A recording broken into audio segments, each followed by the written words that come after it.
What, besides the fact that you spoiled it? Like, oh my gosh. I'm like, oh, oh, oh. They spoiled it. Spoiled it. Spoiled it. They spoiled it. They spoiled Invincible.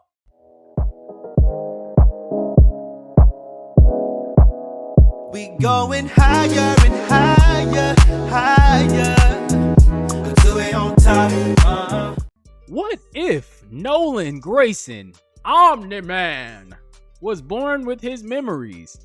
I don't know how having his memories would affect anything in the timeline. He might train a little bit more. He might know certain stuff not to do, what to do. He might be a little bit more docile, but I don't think that he's actually going to change much. Have you ever wondered what would happen if Nolan Grayson was reborn with all of his memories before he ever came to Earth? How different would things be?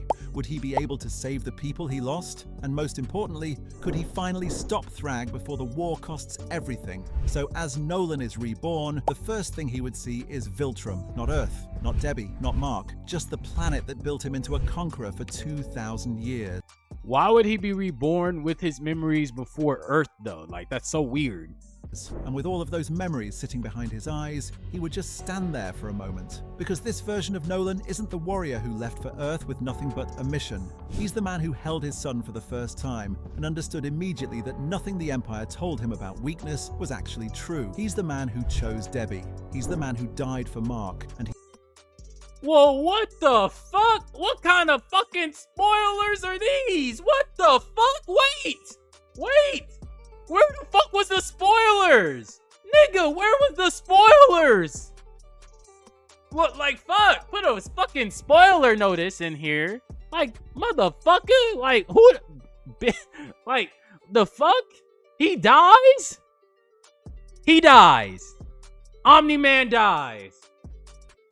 Omni Man dies? What the fuck?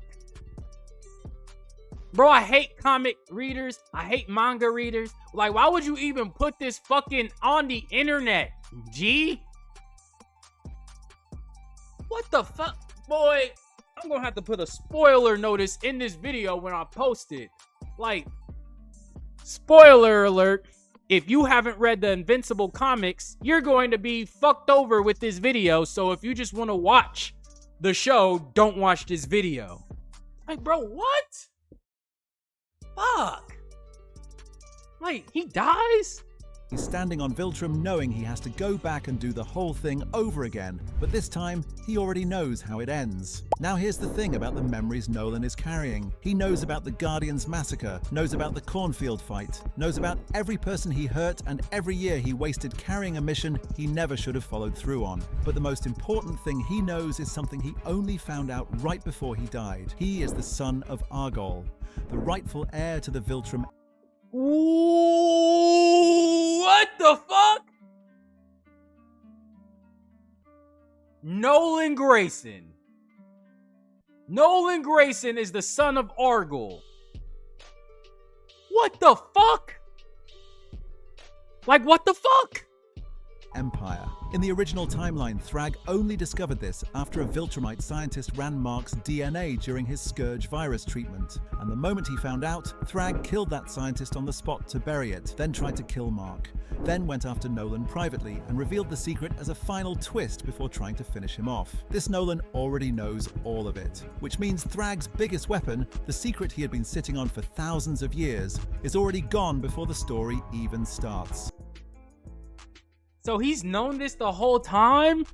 So the obvious move would be to challenge Thrag immediately, but Nolan wouldn't do that, because he knows Thrag, and walking into that throne room with a bloodline claim ends with him dead before he finishes the sentence. So instead, Nolan would accept the Earth mission, not because Thrag told him to, because Earth is exactly where he needs to be. So as Nolan arrives on Earth, the first person he would meet is a young Cecil Stedman, same as the original timeline. But this time Nolan wouldn't give Cecil the fake story. He wouldn't pretend the Viltrumites were peaceful. He wouldn't build his entire cover on a lie that was always going to crack at the worst possible moment. Instead, he would tell Cecil enough of the truth to build a real alliance. Okay, I could see that with all the fucking spoilers, you piece of shit. The Empire is real, it is coming, and Earth has maybe 20 years to prepare before the situation becomes unavoidable. Cecil would look at this alien standing in front of him, then say, okay, what do you need? And just like that, the most important alliance in Earth's history would start a generation earlier than it ever did. Then Nolan would meet Debbie Grayson, and everything else would stop for a moment, because in the original timeline, he fell in love with her slowly, almost accidentally, over years of living a life he never expected to actually care about. This Nolan wouldn't fall in love slowly. He would walk into it with his eyes completely open, no mission calculations running in the background, no part of him still carrying out orders while pretending to be human, just a man who already knows what this life is worth, and is choosing to actually live it from day one. Then Mark would be born, and Nolan would hold his son for the first time, already knowing exactly who this person is going to become. He would make a decision in that hospital room that took him decades to reach in the original timeline. Mark is not growing up on a lie. The training would start immediately, harder than anyone around them would understand, more specific than it would look from the outside, building a version of Mark that the original timeline never produced from the very beginning. And the truth would come in stages, as Mark gets old enough to handle each piece. By the time his powers arrive, Mark wouldn't be a teenager whose world just got ripped apart by a secret his father kept his whole life. He would already know what his father is, and exactly what his father chose instead. Now here's where it gets complicated. What, besides the fact that you spoiled it? Like, oh my gosh. I'm like, oh. They spoiled it. Spoiled it. Spoiled it. They spoiled it. They spoiled Invincible. Fucking comic readers. Ah! The Guardians massacre is supposed to happen.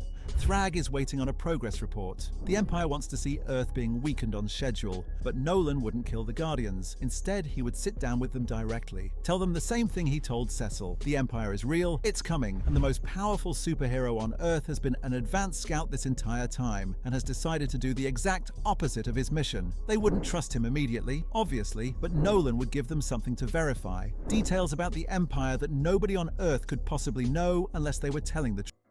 Is that Mark? Is that Eve with the red hair?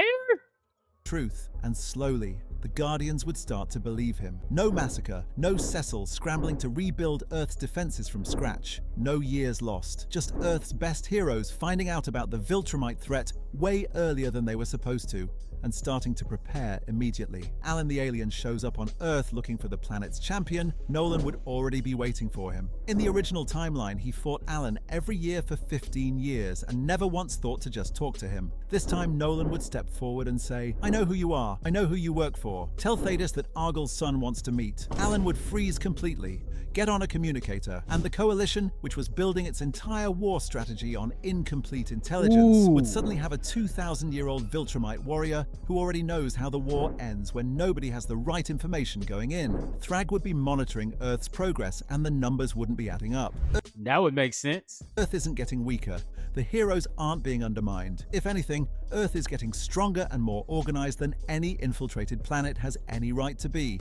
So he would send Anissa to check on his advanced scout. Anissa would arrive on Earth and immediately know something is wrong. She's thousands of years old. She doesn't miss things. She would find Nolan, and Nolan would make the most calculated decision he has made since landing on Earth. He would tell her the bloodline secret right there on the spot. Thrag has been sitting on an illegitimate throne for centuries.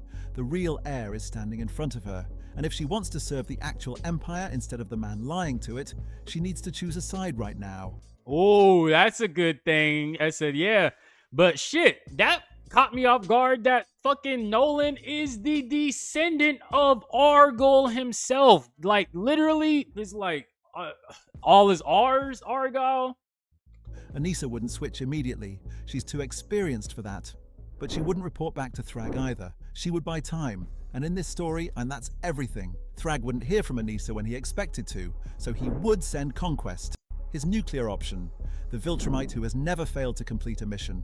Conquest would land on Earth, look across at Nolan waiting for him, start his speech about duty and failure and what the Empire does to people who forget what they are. Nolan would let him finish, then say, Thrag sent you because he's scared. He should be. Conquest would laugh, take one step forward, then stop. because there's something completely wrong about how Nolan is standing. No fear, no hesitation. Like he already knows every move Conquest is about to make before Conquest makes them. The fight would happen. It would end in under a minute. Mark would watch from a safe distance, completely untouched, looking at his father like he's seeing him clearly for the first time. Nolan would turn to where he knows the nearest camera is pointing. Tell Thrag I'm coming home. Tell Thrag I'm coming home is crazy. They've been monitoring them on Viltrum this whole time? In the original timeline, Thrag found out about the bloodline in private. One scientist, one report. He killed the scientist immediately and buried it. This Nolan wouldn't let it stay buried. He and Thaddeus would release the evidence simultaneously to every senior Viltrumite with enough standing that their word carries weight inside the Empire. Thrag can kill one scientist. He cannot kill an idea already moving through the ranks at full speed. The Empire would split almost overnight. And Thrag, for the first time in thousands of years, would have nowhere left to turn. That's a good point. But what does that have to do with his strength? Like, would Nolan not train more? Or, like, what's going on? The war would still happen. Some things only end one way, but the version of the Viltrumite War in this timeline would be completely different in every way that matters. The Coalition would go in prepared. The Empire would already be fractured before the first punch gets thrown. Nolan and Mark would fight side by side from the beginning instead of Nolan arriving as a desperate late addition. And the moment Thrag had been saving for thousands of years, revealing the bloodline secret right before he tried to kill Nolan, would never come. Because Nolan already knows, has known since before he ever set foot on Earth. You will find a life for yourself in the coldness of space, far from here and far from space coalition. Thrag would have nothing. Find a forgotten corner of the cosmos and live, Thrag. Left. Be a part he of would us. go down, and Nolan Grayson would be alive when it ends. But here's the one thing Nolan would carry after the war ends. Oliver, his second son, half Thraxan, who only existed because Nolan left Earth in the original timeline, found a new planet, started a new family, tried to outrun everything he had done. In this timeline, Nolan never left, so Oliver was never born. Oh, so Oliver doesn't exist. Nolan would visit Thraxia anyway, not to start anything, just to sit with it, just to understand what he lost by finally doing everything right. There would be one moment in this whole timeline that matters more than any of the war planning. The night Nolan sits across from Debbie and tells her everything, not because anyone forced it, because he chose to. He would tell her what he is, what the mission was supposed to be, what he chose instead, that he knew before he ever met her what choosing her was going to cost him, that he chose her anyway. Debbie would be quiet for a long time. Then she would ask, "Were you scared?" Nolan would think about it. Not of the Empire, he would say, of wasting the only life that actually mattered. She would get up, go to the kitchen, come back with 2 cups of tea, set one down in front of him. "Okay," she would say, "then let's not waste any more of it." So in the aftermath of everything, no Guardians massacre, Mark raised on truth, the Coalition built a generation early, the bloodline secret made public before Thrag could use it as a weapon, Conquest taken down in under a minute, the war won with Nolan standing at the end of it. Nolan Grayson would have saved almost everyone, but he would still carry Oliver, the son who only existed because of the worst version of his choices. Gone now because he made better ones. That's what going back with all your memories actually costs. You don't just remember what you did right. You remember what disappears when you do. Now I want to hear from you. Does Nolan tell Mark the full truth about the Empire before his powers arrive? Or does he wait until Mark is old enough to actually do something about it? Okay, so to summarize this video, so ultimately, if Nolan Grayson had his memories, Nolan Grayson would rewrite the whole storyline of Invincible. So ultimately, yeah, shit. Spoilers. I said shit. I said I'm gonna have to put a spoiler alert in here because I wasn't expecting for this to happen. So yeah, ultimately Nolan Grayson is him. He's the son of Argyle, and yeah, shit, that really caught me off guard. Shame me? Y'all niggas can't shame me. Y'all don't know I don't give a fuck already.